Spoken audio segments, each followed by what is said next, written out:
Bombay stock exchange, इस stock ने अपने इन्वेस्टर्स को अमीर बना दिया। जितने भी लोगों ने इसमें पैसा लगाया, किसी ने 10 गुना, 5 गुना, 6 गुना, 2 गुना कमाया, किसी ने 20-30% एक साल में कमा लिया। अब यहाँ पर दूसरा स्टॉक है नेशनल स्टॉक एक्सचेंज, जो बॉम्बे स्टॉक एक्सचेंज से 4 गुना ज्यादा बड़ा है, 4 गुना ज्यादा रेवेन्यू करता है, प्रॉफिट भी 4-5 गुना ज्यादा करता है और इसका आईपीओ आने वाला है। तो कई लोग सोच रहे हैं कि अब पैसा बीएसई में लगाना चाहिए या नेशनल स्टॉक एक्सचेंज में लगाना चाहिए। अब मैं बता दूं आपको कि नेशनल स्टॉक एक्सचेंज दुनिया का सबसे बड़ा एक्सचेंज है in terms of number of contracts जो यहाँ पे एग्जीक्यूट होता है, और बहुत ही बढ़िया वॉल्यूम है यहाँ पे, दुनिया में नंबर 1 पे आता है और सबसे फास्टेस्ट भी है पूरी दुनिया का। तो कहीं ना कहीं आप देखोगे तो मोनोपोली वाला स्ट्रक्चर है, इंडिया में पूरी मोनोपोली है और लोग कहते हैं ये तो ऑब्वियस है कि पैसा लगाना ही चाहिए। लेकिन मैं आपको बता दूं कि हो सकता है ये एक गलत डिसीजन भी हो। तो इस वीडियो के थ्रू आप जानोगे कि क्या नेशनल स्टॉक एक्सचेंज के आईपीओ में पैसा लगाना भी चाहिए या ऑलरेडी इतने ऊपर खुलने वाला है कि वहां पर आपको शायद कुछ भी ना मिले और बॉम्बे स्टॉक एक्सचेंज में भी आपको ज्यादा बेटर ग्रोथ दे। अब ये सारी चीजें कवर करूंगा मैं इस वीडियो को,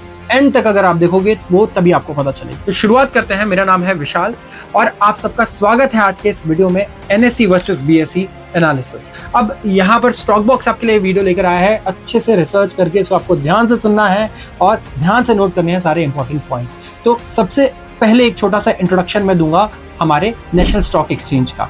नेशनल स्टॉक एक्सचेंज करते क्या है, ये है क्या। अब इनका काम ना टोल कलेक्टर की तरह है। टोल वाला बंदा करता क्या है, उसे आराम से बैठना है, जो आदमी आ रहा है यहाँ से जा रहा है उससे पैसे लेना है, उसे कोई इनोवेशन करने की जरूरत नहीं है, ना उसका कोई वहां कंप्यूटर आ सकता है, ना वो एआई से डिस्टर्ब हो सकता है। तो बिजनेस मॉडल इतना बढ़िया है कि इसे कोई किसी तरीके का रिस्क नहीं है और यहाँ पैसे आने की गारंटी है कि यार पैसा तो आना ही है। तो ये है हमारे स्टॉक एक्सचेंज। जब भी आप शेयर बाय करोगे, सेल करोगे, निफ्टी के ऑप्शंस या फ्यूचर्स बाय करोगे, सेल करोगे, आपका एक्सचेंज ये पैसा कमाएगा बिना कोई इनोवेशन की जरूरत के या बिना किसी भी चीज के। तो यह है नेशनल स्टॉक एक्सचेंज। इंडिया में अगर आप देखोगे तो नंबर 1 पे आता है और दुनिया में नंबर 1 पे आता है कॉन्ट्रैक्ट्स वॉल्यूम में। और बॉम्बे स्टॉक एक्सचेंज इंडिया दुनिया का अगर आप देखोगे तो सबसे पुराने एक्सचेंजेस में से एक है, एशिया का। लेकिन सबसे पुराना एक्सचेंज क्या है, नंबर 1 पे बॉम्बे स्टॉक एक्सचेंज ही है, जिसका शेयर ऑलरेडी बहुत अच्छा मल्टी बैगर रिटर्न भी दे चुका है। तो इंट्रोडक्शन की कोई जरूरत नहीं है। बॉम्बे स्टॉक एक्सचेंज का एक कॉन्ट्रैक्ट सेंसेक्स बहुत ज्यादा पॉपुलर है, तो कई लोगों ने ट्रेन भी किया है। तो दोनों का काम बहुत ही बढ़िया है, ना एआई डिस्टर्ब कर सकता है इन्हें, ना कोई दूसरा बहुत बड़ा बिजनेस आके इनके मार्केट को कैप्चर कर सकता है। मोनोपोली वाला स्ट्रक्चर है, ये बहुत आराम से एंजॉय करते हैं और भर भर के पैसा अपने इन्वेस्टर्स को एज अ डिविडेंड बांटते हैं। जीरोधा के फाउंडर नितिन कामत ने कहा था कि एनएसई नेशनल स्टॉक एक्सचेंज एक पैसा बनाने वाली मशीन है और पैसा लगातार अपने इन्वेस्टर्स को बांटती है क्योंकि उसे इन्वेस्टमेंट की ज्यादा जरूरत है नहीं। तो ये है इस कंपनी का इंट्रो। अब बात करते हैं इनके रेवेन्यू मॉडल की। भैया ये पैसा कमा कैसे रहे हो, कौन से प्रोडक्ट से सबसे ज्यादा पैसा आ रहा है, क्योंकि यहाँ पर आपको एक ट्विस्ट नजर आएगा। नेशनल स्टॉक एक्सचेंज में बता दूं अपना मेजर रेवेन्यू अगर आप देखोगे तो करीब 78.65% रेवेन्यू जो आया है फ्रॉम ऑपरेशंस वो आया है ट्रांजैक्शन चार्जेस से, जिसमें इक्विटी ऑप्शंस से आते हैं 60.22% रेवेन्यू। मतलब अगर आप रिलायंस या किसी स्टॉक के ऑप्शंस को बाय सेल करते हो तो 60% रेवेन्यू एनएसई वहां से कमाता है और यह है ऑप्शंस। इसका मतलब साथ ही में अगर आप देखोगे तो नेशनल स्टॉक एक्सचेंज ने करीब 10,000 करोड़ का रेवेन्यू किया है सिर्फ ऑप्शन चार्जेस से। ठीक है, पूरे कैश मार्केट का ले लो अब ट्रांजैक्शन, जो आप स्टॉक्स को बाय और सेल करते हो, चाहे स्विंग ट्रेडिंग करके, इंट्राडे करके या डिलीवरी में, उससे एनएसई कमाता है सिर्फ 1500 करोड़ रुपए, 1550 करोड़ रुपए। इसका मतलब 10,000 करोड़ खाली ऑप्शन से आ जा रहे हैं। तो काफी ज्यादा रिलाई करता है ये किस पे, ऑप्शंस पे। इसके अलावा अगर आप देखोगे तो ये कोई डाइवर्सिफाइड एक्सचेंज नहीं है, ये एक ऑप्शंस का ही एक्सचेंज है। अब बात करते हैं यहाँ पर रिस्क की। तो इससे एक बड़ा रिस्क खड़ा हो जाता है एनएसई के लिए, क्योंकि 91% ट्रेडर्स ने सेबी की रिपोर्ट के अकॉर्डिंग लॉस किया था ऑप्शंस में। तो काफी सारे सेबी के ऐसे रूल्स आते रहते हैं जिसकी वजह से ऑप्शंस के वॉल्यूम को कम करने के लिए स्टेप्स लिए जाते हैं कि भाई ऑप्शंस का वॉल्यूम कम रहे, और एनएसई के लिए कहीं ना कहीं हमेशा नुकसानदेही होता है। तो ये एक आ जाता है यहाँ पे रिस्क वाला पॉइंट, एक बड़ा रेगुलेटरी रिस्क है एनएसई के लिए। अब मैं बात करूं अगर और प्रॉब्लम्स की, जैसे अगर आप देखोगे तो वीकली एक्सपायरीज, सारे एक्सचेंजेस अगर आप देखोगे सारे हमारे इंडेक्सेस के वीकली एक्सपायरीज हुआ करती थी, वो बंद कर दिए गए। उसके बाद काफी अच्छा रेवेन्यू में ड्रॉप भी देखने को मिला है हमें नेशनल स्टॉक एक्सचेंज के over a period of 2-3 years. अब बात करते हैं बीएसई की। बीएसई का स्टोरी बिल्कुल अलग है। बीएसई ओवरऑल अगर आप देखोगे तो Q1 क्वार्टर 1 FY 2024 में सिर्फ 20 लाख रुपए कमा रहा था ऑप्शन से, ठीक है, सिर्फ 20 लाख रुपए डेरिवेटिव से कमा रहा था और इस टाइम पे 3134 करोड़ उसने कमाए हैं इस साल। किससे? 2 साल बाद सिर्फ डेरिवेटिव से। तो बीएसई ने डेरिवेटिव को जैसे ही शुरू किया 20 लाख से साढ़े ऑलमोस्ट 3150 करोड़ पे पहुंच गया। तो कितनी बढ़िया ग्रोथ दिखाई है इस कंपनी ने। और ये ग्रोथ आ कहां से रहा है? ये आ रहा है एनएसई के कॉस्ट पे।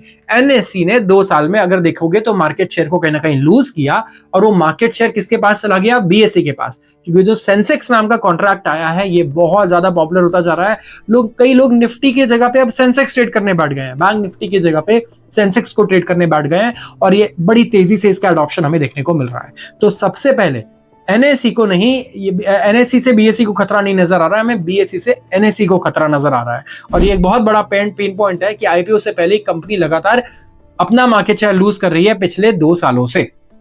अब बात करते हैं अर्निंग्स की, असली नंबर्स की, कि कंपनीज कमा तो रही है चलो हमारे ऑप्शन से, ये हमें समझ में आ गया कि इनका मेन पैसा हमारे ऑप्शन ट्रेडिंग से आता है, बाकी कैश मार्केट से कुछ ज्यादा कमाती नहीं है। और गवर्नमेंट ने एक रेगुलेशन निकाला तो ये सारा उड़ जाएगा तुरंत। अब रियल नंबर्स क्या है, बचता कितना है इतने इन दोनों के पास? तो एनएसई को अगर आप देखोगे तो इन्होंने करीब 10,000 के करोड़ का इन्होंने रेवेन्यू किया। अब इस रेवेन्यू में से 10,300 करोड़ के रेवेन्यू में से ओवरऑल 1200 करोड़ तो वो पोर्शन था जो नेशनल स्टॉक एक्सचेंज ने सीडीएसएल में सेल किया, एनएसडीएल में सेल किया। तो एनएसडीएल का क्योंकि आईपीओ आया था और उससे इन्होंने करीब 1200 करोड़ रुपए निकाल दिए। अब वो प्रॉफिट में इनको आपको दिख रहा है, रेवेन्यू में दिख रहा है, लेकिन वो उसका पार्ट नहीं है, वो सिर्फ आप समझ सकते हो कि एक कैपिटल गेन है। अब अगर आप उसको हटा दोगे तो इनका जो प्रॉफिट आफ्टर टैक्स है वो 11% कम है पिछले साल से। सो एनएसई का जो प्रॉफिट है वो पिछले साल से 11% ड्रॉप हुआ है। और यही अगर मैं बात करूं बीएसई की तो यहां पर बहुत ही बढ़िया हमें इंक्रीमेंट देखने को मिल रहा है। तो दोनों एक्सचेंज बिल्कुल विपरीत जाते हुए नजर आ रहे हैं। इवन अगर मैं बात करूं पैट मार्जिन की तो नेशनल स्टॉक एक्सचेंज का प्रॉफिट आफ्टर टैक्स मार्जिन 55% का है।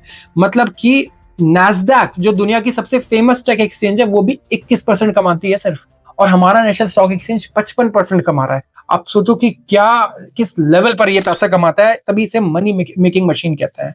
रेवेन्यू का सीएजीआर भी अगर आप देखोगे पिछले 4 साल का 20.5% रहा है एंड लगातार ये पैसा जनरेट करते हैं हर रोज सिर्फ हमारे ट्रांजैक्शन से।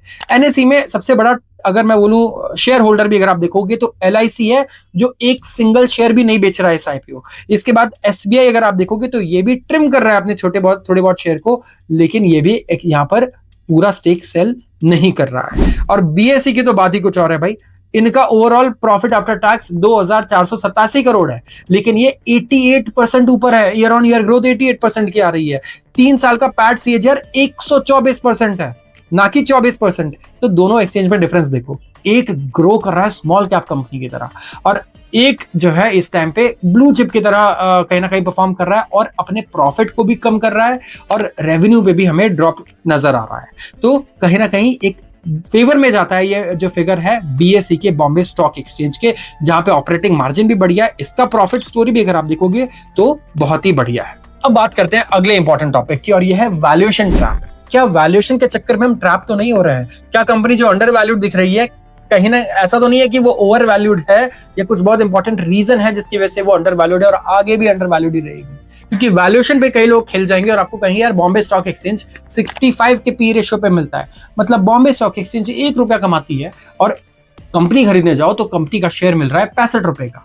और यहाँ पर एनएसई का मामला अगर आप देखोगे तो एक्सपेक्टेड है ये 30 से 35 के पी रेशियो पे लिस्ट होने वाली है। तो ये 1 रुपए कमाने वाली कंपनी आपको 35 रुपए में मिल जाएगी और बीएसई मिल रही है 65 में। तो एनएसई तो बहुत सस्ती हुई, एनएसई बहुत अंडर वैल्यूड हुई। लेकिन लोग ये नहीं फैक्टर इन कर रहे कि एक कंपनी का जो ओवरऑल पैट ग्रोथ है वो 124% का चल रहा है 3 साल का सीएजीआर, और एक कंपनी का पैट ग्रोथ यहाँ पे नेगेटिव नजर आया है हमें।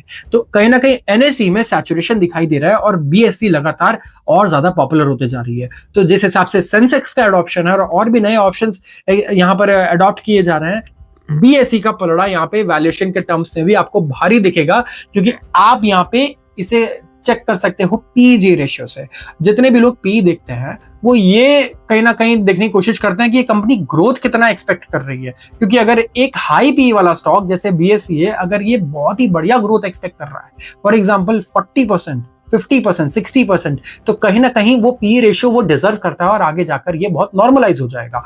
और एक लो पी रेशियो वाला स्टॉक जैसे 30-35 पर अगर एनएसई लिस्ट होता है अगर यहाँ पर एक्सपेक्टेड ग्रोथ सिर्फ 10% की है, 12% की है, तो ये कहीं ना कहीं अगर आप देखोगे तो हो सकता है ज्यादा हमें अंडर वैल्यूड स्टॉक ना हो, एक्चुअली बहुत ही सही फेयर वैल्यूएशन पे ट्रेड कर रहा हो। बिकॉज आप एक्सपेक्टेशंस भी तो देखो मार्केट को क्या है, बहुत ही लो यहाँ पे अर्निंग्स ग्रोथ की, बहुत ही लो टॉप लाइन ग्रोथ की, तो ये चीज हमें वैल्यूएशन में भी नजर आ रही है। तो अब किसको बीएसई खरीदना चाहिए और किसको एनएसई खरीदना चाहिए, आइए ये डिसाइड करता है। अब अगर यहाँ पर बीएसई अगर आपको स्टॉक मिल रहा है तो ये आपको दे रहा है बहुत ही बढ़िया पैट ग्रोथ, अर्निंग्स ग्रोथ 100% से ऊपर की चल रही है, रेवेन्यू ग्रोथ 80-90% की चल रही है, और लगातार वॉल्यूम अडॉप्शन ज्यादा बढ़ रहा है, इसके प्रोडक्ट्स का अडॉप्शन ज्यादा बढ़ रहा है, और ये एक हाई ग्रोथ अपॉर्चुनिटी आपको दे रहा है। अगर नेशनल स्टॉक एक्सचेंज देखोगे तो वो उन लोगों के लिए है जो कहीं ना कहीं सेफ्टी देख रहे हैं। नेशनल स्टॉक एक्सचेंज के पास 30-35 हजार करोड़ रुपए का तो बफर है, तो कहीं ना कहीं वो बहुत अच्छा क्वेश्चन दे रहा है। तो अगर एकदम सेफ्टी चाहिए और कम रिस्क पर काम करना है तो नेशनल स्टॉक एक्सचेंज कहीं ना कहीं बेटर नजर आ रहा है, एक ब्लू चिप कंपनी की तरह नजर आ रहा है। और यहीं पर अगर आप बॉम्बे स्टॉक एक्सचेंज देखोगे तो वो थोड़ा एक हाई रिस्क प्ले की तरह नजर आ रहा है। तो कोई बेट करना चाहता है ग्रोथ पे और बीएसई के अडॉप्शन पे और इंक्रीजिंग मार्केट शेयर पे, तो बीएसई नंबर 1 कैंडिडेट है उसके लिए, क्योंकि यहां से बहुत बढ़िया ग्रोथ आपको देखने को मिल सकती है। लेकिन एनएसई जब तक की सही वैल्यूएशन पे नहीं मिलता, अंडर वैल्यूड नहीं मिलता, तब तक एक्चुअली आपको बहुत अच्छी ग्रोथ यहाँ नहीं मिलने वाली है। हो सकता है कि आपको 2 से 3 साल यहीं पर वेट करना पड़े अगर 30 के पी रेशियो पर भी आता है, जब तक कि इसकी री रेटिंग नहीं होती और डेरिवेटिव वॉल्यूम्स वापस से बढ़ते हुए नजर नहीं आते, क्योंकि एनएसई के डेरिवेटिव वॉल्यूम्स कहीं ना कहीं गिरते हुए नजर आ रहा है। और वही सेम चीज बीएसई में लगातार बढ़ रही है। तो आपको समझ में आ गया होगा, अगर एक ग्रोथ पोटेंशियल आप देख रहे हो तो वो बीएसई के पास है। अगर आप सेफ्टी नेट देख रहे हो या आप बहुत लॉन्ग टर्म आपको सोच करके चलना है कि यार ठीक है ज्यादा ग्रोथ ना मिले, ज्यादा रिस्क नहीं लेना है, तो नेशनल स्टॉक एक्सचेंज आपके लिए, अगर वो 30 से 35 के पी रेशियो पर आपको मिलता है, अगर उसकी लिस्टिंग 50-60 पर हो जाती है तो फिर तो आपको समझ में आ गया होगा क्या करना है, पैसे को शिफ्ट करना है सीधा बॉम्बे स्टॉक एक्सचेंज पे। तो ये है हमारा वर्डिक्ट कि कौन से ट्रेडर, कौन से इन्वेस्टर के लिए कौन सा स्टॉक बेटर होगा, ये डिपेंड करती है उस इन्वेस्टर की साइकोलॉजी पे, ना कि सिर्फ कंपनी पे। तो high risk psychology, high growth psychology BSE ही लेने वाला है। और हमारा वर्डिक्ट भी है कि नेशनल स्टॉक एक्सचेंज के वैल्यूएशन का वेट कीजिएगा। बीएसई से 3 गुना 4 गुना ज्यादा रेवेन्यू करती है, प्रॉफिट भी करती है, लेकिन वैल्यूएशन कहीं ना कहीं 2 गुना से ज्यादा या 2.5 गुना से ज्यादा वो नहीं डिजर्व करेगी। ऐसे ही बढ़िया इंसाइट्स के लिए हमारे चैनल को फॉलो कीजिए, आप शेयर कीजिए अपने दोस्तों के साथ जो आईपीओ में पैसा लगाते हैं, और अपडेटेड रहिए मार्केट के सारे अपडेट से। आप सबका बहुत बहुत धन्यवाद। Investment in securities market are subject to market risks. Read all the related documents carefully before investing.